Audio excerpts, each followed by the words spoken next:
అందరికీ praise the lord.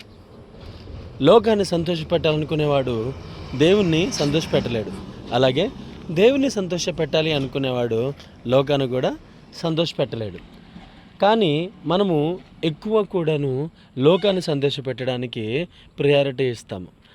ప్రియమైనటువంటి వాళ్ళారా, మనం దావీదుని చూసినట్లయితే ఆయన అందరినీ పక్కన పెట్టేసి దేవునికి ప్రయారిటీ ఇచ్చాడు. దేవుణ్ణి సంతోషపెట్టాలని మాత్రమే చూశాడు, కానీ లోకాన్ని సంతోషపెట్టాలని చూడలేదు.